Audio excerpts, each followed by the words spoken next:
जी। शुरू करें फिर से। इतना दूर समझ गए आप? जी।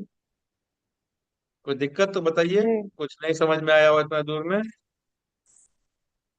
ठीक है। आ गया था। आ जी। गया। इसको पढ़िएगा तो फिर और अच्छा समझ में आएगा। तो आगे चले हम लोग। जी। ये स्ट्रक्चर ऑफ डीएनए है, ये आप पढ़ चुके हैं। ये आपको सिर्फ बताने के लिए है। ठीक है। एक स्ट्रैंड ऐसा होता है, दूसरा स्ट्रैंड ऐसा। जब डीएनए रेप्लिकेशन होता है तो यहाँ से स्ट्रैंड अलग हो जाएगा, जो हाइड्रोजन बॉन्ड है। एक स्ट्रैंड इधर हो जाएगा, हम्म। एक स्ट्रैंड उधर हो जाएगा। और यही जब डीएनए रेप्लिकेशन होना है तो इस स्ट्रैंड पे दूसरा स्ट्रैंड बन जाएगा, और इस स्ट्रैंड पे दूसरा स्ट्रैंड बन जाएगा। तो दोनों अलग अलग हो जाएगा, एक ऐसे बन जाएगा और दूसरा आपको ऐसे बन जाएगा, है ना। ये डुप्लीकेशन होगा, यही है ना। हम्म। डुप्लीकेशन होना है हम्म। तो structure of DNA before replication ऐसा होता है। इसी के बाद जब डीएनए रेप्लिकेशन होता है इस फेज में, तो इस फेज में क्या होगा, दो आइडेंटिकल मॉलिक्यूल बनेगा। इसमें चार फेजेस होते हैं। पहला क्या होता है, अनवाइंडिंग ऑफ डीएनए। या एक डीएनए उन एक दूसरे के चारों तरफ वाइंड क्या होता है ना, नहीं रहता है हेलिकल मैटर इसमें। हम्म। तो एक तो पहले जी। खुलेगा। खुलेगा खुल मतलब जैसे ऐसे है ना ये, ना डीएनए ऐसे है ना होता है। हाँ। तो अनवाइंडिंग ऑफ हम्म। डीएनए मतलब ये खुलेगा इससे। ये खुला ना, ये प्रोसेस, ये खुला, ये खुलते जाएगा, ये प्रोसेस खुलता जी। जाएगा। तो ये अनवाइंडिंग है, तो ये हो गया अनवाइंडिंग ऑफ डीएनए या opening of double helical structure. Double helix से खुल के ये सिंगल आपको स्टैंड बना लेगा। यहाँ पर एक तरह का नाइट्रोजनस बेस रहेगा, और इसके इधर यहाँ पर उसका कंप्लीमेंट्री नाइट्रोजनस बेसिस रहेगा। दूसरा स्टेप क्या होगा, formation of new complementary stand. इस पे एक नया कंप्लीमेंट्री स्टैंड बनेगा और इस पे एक नया कंप्लीमेंट्री स्टैंड बनेगा, है ना। यही ना हम्म। होगा। फिर ये बनेगा और ये जी। चेन खुलता जाएगा और ये आगे बढ़ता जाएगा। ये खुलता खुलता जाएगा, आगे बढ़ता जाएगा, ये है ना।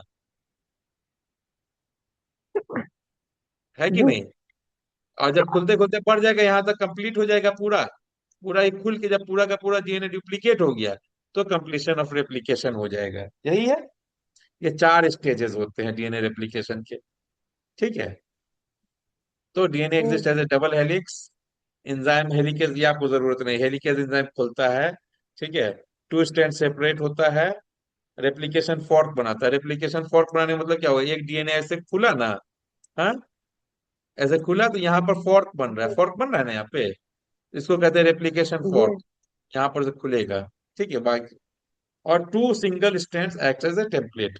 दोनों सिंगल स्ट्रैंड टेम्पलेट की तरह काम करेगा, और उसी टेम्पलेट पे दूसरा कंप्लीमेंट्री स्ट्रैंड बनेगा, तो दो डीएनए हो जाएगा। यही है प्रोसेस। हम्म। कुछ दिक्कत इसमें नहीं समझ में आया हो तो बताइए। पहला स्टेप था ये डबल हेलिक्स का ओपनिंग। ओपन ओपन होगा यहाँ पर, पहले ये हेलिकल स्ट्रक्चर है तो यहाँ पर ओपन हो रहा है। ओपन हुआ ना। हम्म। पहला स्टेप था ये, आप जी। समझ गए। ओपन हो रहा है। ओपन, अब क्रोमोसोम, ये डीएनए क्रोमोसोम बहुत बड़ा होता है ना। क्रोमोसोम में तो बहुत बड़ा डीएनए होता है। तो वो कहीं से भी खुल सकता है। जी। या तो साइड से खुले, या बीच से खुले। बीच से खुलेगा और दोनों तरफ बढ़ना शुरू हो जाएगा, होगा ना। तो जी। इस तरह से करके पूरा डीएनए बन के डुप्लीकेट हो गया, दो डीएनए बन गया। एक ये टेम्पलेट का काम किया, दूसरा ये टेम्पलेट का काम किया। इस पे आपका नया बना, इस पे भी नया बना। और उसके बाद क्या हुआ, दो स्टैंड बन गया, है ना। एक ये स्टैंड, एक ये स्टैंड। दो क्रोमोसोम बन गया एक तरह का, है। फिर बाद में ये अपना फिर डीएनए डबल हेलिकल स्ट्रक्चर बना लेगा। ठीक है, ये सब आपको जरूरत नहीं है, यही है फोर्क है। डीएनए खुलता जाएगा, बनता जाएगा। क्लियर है। फिर नया कंप्लीमेंट्री स्टैंड बनेगा। ए के सामने टी बनेगा, जी के सामने सी बनेगा। और क्रोमोसोम का डुप्लीकेशन होगा। होगा ना, ऐसे ही ना। जी। ये नहीं समझ में आ रहा तो बताइए। आपको जितना समझाना है आपसे वो उतना ही समझा रहे हैं कि एक स्टैंड पे दूसरा स्टैंड बनेगा। क्लियर है। हम्म। जी। हाँ। जी। जी। एक स्टैंड पे दूसरा स्टैंड बना तो पूरा डीएनए डुप्लीकेशन हुआ, दो क्रोमोसोम बन गया, पूरा का पूरा क्रोमोसोम ऐसे डुप्लीकेट हो जाएगा आपका, है ना। क्लियर है। जी। समझ गए इस चीज को। फिर इलोंगेशन होगा, चेन इलोंगेट होता जाएगा, खुलता जाएगा, पूरा डीएनए बनेगा। ये पूरा प्रोसेस है, ये हम समझ गए। तो डीएनए रेप्लिकेशन को आप समझ गए। हाँ। जी। क्या क्या होता है बताइए डीएनए रेप्लिकेशन में। हेलो। डीएनए रेप्लिकेशन में क्या क्या प्रोसेस होता है? आवाज नहीं आ रही है? हाँ, पहले क्या कहते हैं। आ, आ रही है। हेलो। हाँ हाँ, बताइए बताइए। तो डीएनए रेप्लिकेशन का प्रोसेस हेलो। बता दीजिए। हाँ हाँ, आ रही है आपकी आवाज, बताइए डीएनए रेप्लिकेशन का हाँ, प्रोसेस। वो डबल हेलिक्स जो होता है ना, हाँ उसके बाद वो डबल हेलिक्स स्ट्रक्चर जो होता है, वो पहले वो खुलता है। हाँ। अ, उसका स्टैंड जो होता है वो खुलता है, उसके बाद नया नया स्टैंड का सिंथेसिस होना शुरू हो जाता है। मतलब जैसे अगर दोनों तो खुला तो कॉम्प्लीमेंट्री दोनों स्टैंड तरफ बोलते से हैं। एक एक होने लगता है हाँ, सिंथेसिस। फिर रिप्लिकेशन हो जाता है, यही ना? हाँ, कॉम्प्लीमेंट्री स्टैंड। डीएनए रेप्लिकेशन को हम लोग बोलते हैं तो सेमी जी, कंजर्वेटिव। क्या बोलते हैं? Semi semi conservative. कंजर्वेटिव क्यों बोलते हैं? कंजर्वेटिव का मतलब क्या होता है? कंजर्वेट, कंजर्वेटिव का मतलब क्या होता है? बचा हुआ। हाँ, जो पुराने हम बोलते हैं ना, कंजर्वेटिव माइंड का आदमी है, मतलब पुराने ख्याल का आदमी है ना? पुराना, हाँ। पुराने ख्याल का है। तो डीएनए पूरा का पूरा पुराना ख्याल, पुराना नहीं, नया बनता है तो उसमें आधा पुराना पार्ट रहता है ना? हम्म। जी। हाँ, रहता है ना? जी जी। तो इसलिए जब तक हाँ, एक रहता है। स्ट्रैंड नहीं रहेगा तब तक वो नहीं बनेगा दूसरा। तो डीएनए रेप्लिकेशन हमेशा हाँ। सेमी कंजर्वेटिव होता है। क्यों? क्योंकि एक पार्ट पुराना क्रोमोसोम का रहेगा और नया उस पे बनेगा एक पार्ट, है ना? इसलिए डीएनए को हम लोग जी बोलते हैं semi conservative replication, DNA replication. समझ में आया बात? जी। हाँ, कंजर्वेटिव ख्याल का आदमी बोलते हैं ना, पुराने ख्याल के आदमी को कंजर्वेटिव, जो पुराना सिस्टम को लेके चला आ रहा है, उसको बोलते हैं कंजर्वेटिव माइंड पीपुल, है ना? तो डीएनए रेप्लिकेशन फुल्ली कंजर्वेटिव नहीं है, फुल्ली न्यू भी नहीं है ना? क्यों? तो वो सेमी कंजर्वेटिव मतलब बीच का है। पुराने ख्याल पे नया ख्याल बन रहा है, यही है ना? नया ख्याल भी बन रहा है तो पुराने ख्याल के जैसा ही बन रहा है। क्यों? यही है। जी। बोल रहे हैं पुराने ख्याल का है, लेकिन उस पे नया ख्याल बन रहा है आपका, है ना? मतलब मतलब पुराना स्टैंड है, उसके साथ एक नया स्टैंड बन रहा है इसीलिए। हाँ, उसके ऊपर में नया हम्म। स्टैंड बन रहा है। लेकिन नया स्टैंड भी बन रहा है, हम्म। वो बिल्कुल बिल्कुल पुराने स्टैंड की तरह बनेगा ना? हम्म। हाँ हाँ, तो हाँ। वही है semi conservative mode of replication. Each daughter DNA conserves one parental strand and forms one fresh strand, यही है। तो एक्यूरेसी ऑफ जी जेनेटिक इन्फॉर्मेशन है, तभी ना इन्फॉर्मेशन पता चलेगा। नहीं तो नया बनना होता तो कुछ बना लेता। क्लियर है? तो यही है फर्स्ट पेरेंट में आपका नया एक जनरेशन बनेगा, फिर दूसरा जनरेशन बनेगा। क्यों? एक इधर का स्टैंड आया, एक इस फर्स्ट जनरेशन। क्लियर है? चले। रोल इन जी। क्रोमोसोम डुप्लीकेशन क्या है? डीएनए रेप्लिकेशन का क्या रोल है क्रोमोसोम डुप्लीकेशन में? बता सकते हैं? आवाज कैसी? आवाज कट रही है। जी। बोल रहे हैं डीएनए रेप्लिकेशन का क्या रोल है क्रोमोसोम डुप्लीकेशन में?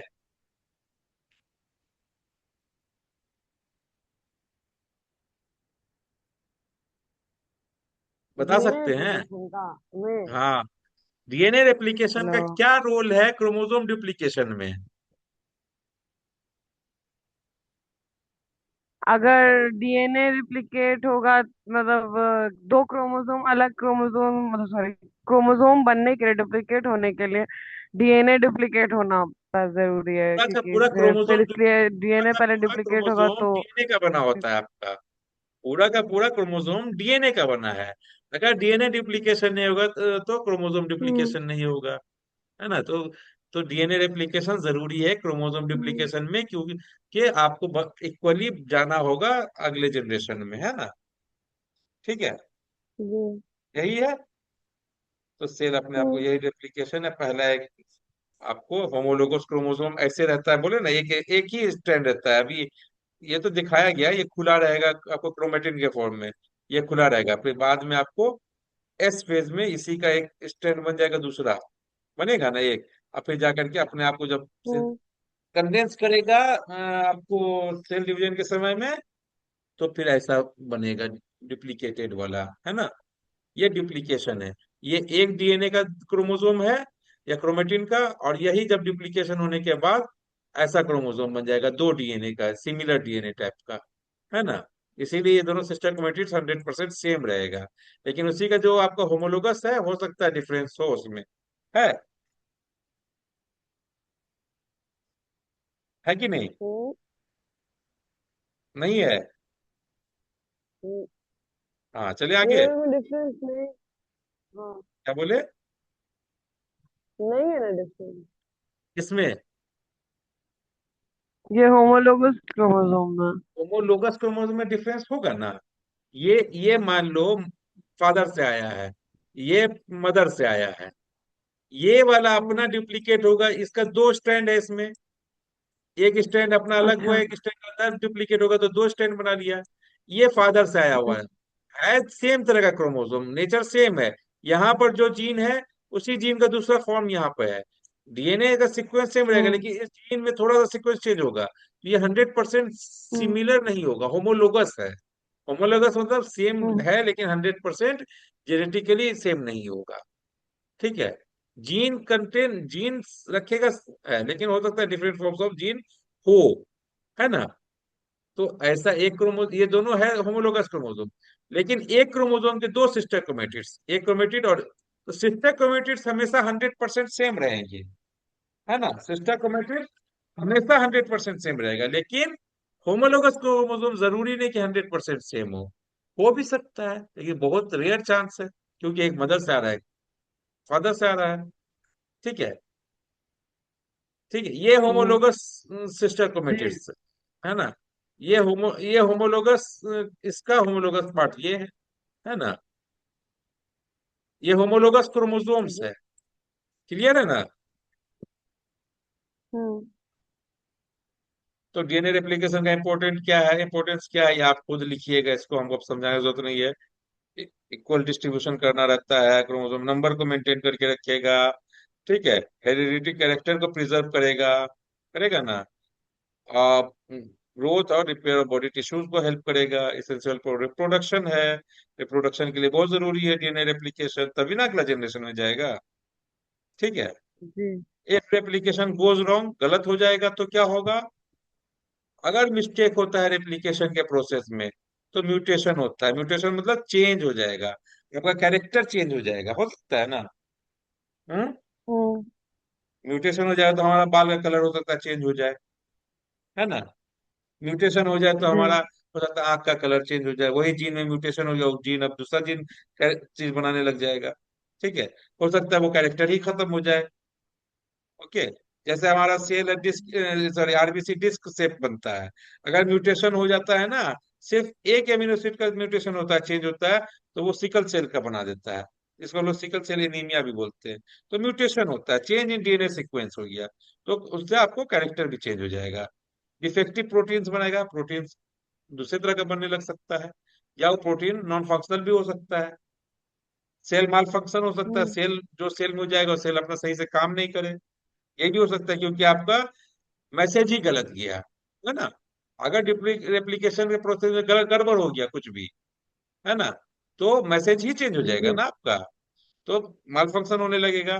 कभी कभी कार्सिनोजेनिक हो जाता है, कैंसर जैसा बीमारी को भी कॉज कर देता है। ठीक है। रेप्लिकेशन करता है। तो cell have repair mechanism to reduce errors. तो रेप्लिकेशन का आपको रिपेयर मैकेनिज्म भी होता है, सेल अपने आप करता है। बहुत, लेकिन लाखों में एक होता है, चेंज हो सकता है, म्यूटेशन, है ना। 10 to the power 7 टाइम्स में एक म्यूटेशन, इतना रेप्लिकेशन होगा ना, तो एक म्यूटेशन होगा।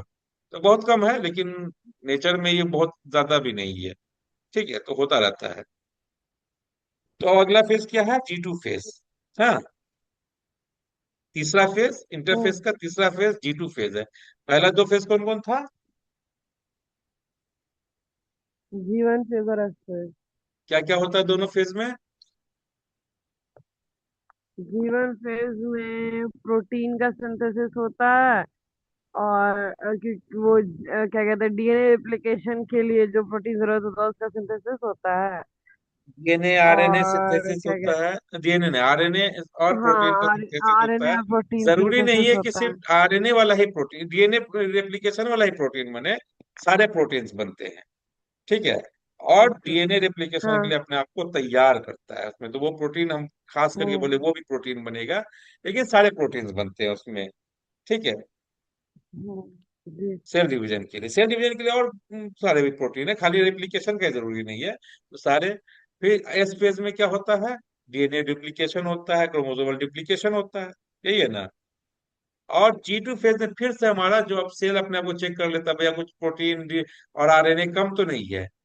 वो प्रोटीन आरएनए कम है तो वो सेल डिवीजन के समय में नहीं बना सकता है, क्यों? क्योंकि क्रोमोसोम अपने आप को कंडेंस कर लेता है, तो वो फ्रीली एक्सेसिबल नहीं होता है आपको आरएनए बनने के लिए या प्रोटीन बनने के लिए। तो इस G2 फेज में जो बचा कुचा है प्रोटीन और ये सब बनना, वो बना लेगा। ठीक है। ओके। सेकंड फेज में आपको, एस फेज के बाद जाएगा सेकंड फेज में, तो सेकंड फेज को, ये तो आप G2 फेज समझ ही गए थे ना। ठीक है। इसमें क्या होता है? कंटिन्यूड सेल ग्रोथ अपना कंटिन्यू करता रहता है, आरएनए सिंथेसिस होता है, हम्म। प्रोटीन सिंथेसिस होता है, एनर्जी स्टोर करेगा अपने आप को अगले सेल डिवीजन के लिए, है ना। डीएनए चेकिंग और रिपेयर होता है, डीएनए का चेक कर लेता है भाई कुछ गड़बड़ उड़बड़ तो नहीं हुआ है, उसको रिपेयर कर देगा। डीएनए डुप्लीकेशन नहीं होगा, रेप्लिकेशन नहीं होगा, लेकिन वो वहां पर चेक कर लेगा अपने आप को। ठीक है। जी। और फिर अपना माइटोटिक फेज में जाने का हाँ। तैयारी करेगा यहाँ पर से G2 फेज में। तो ये आपके इंटरफेजेस हो गए, है ना। इंटरफेज के तीन पार्ट हो गए, G1 फेज, G2 फेज और G1S और G2 फेज। ये पूरा समझ गए आप इंटरफेस? हेलो। जी। तो हम लोग अगला पढ़ेंगे, हम लोग अब जी। जाएंगे। हेलो। हाँ। तो हम लोग अब जाएंगे हम लोग एम फेज में। एम फेज मतलब, एम फेज मतलब माइटोसिस में। माइटोसिस माइटोटिक में। फेज में। तो हम लोग कल पढ़ते हैं इसको, ठीक है। हाँ, ठीक है। सेल डिवीजन या डिवीजन फेज या माइटोटिक फेज या फिर एम फेज या माइटोसिस। ठीक है, इसको कल करेंगे। कुछ पूछना है तो जी। बताइए, कुछ पूछना है तो बताइए। हम्म। जो नहीं समझ में आया हो आपको,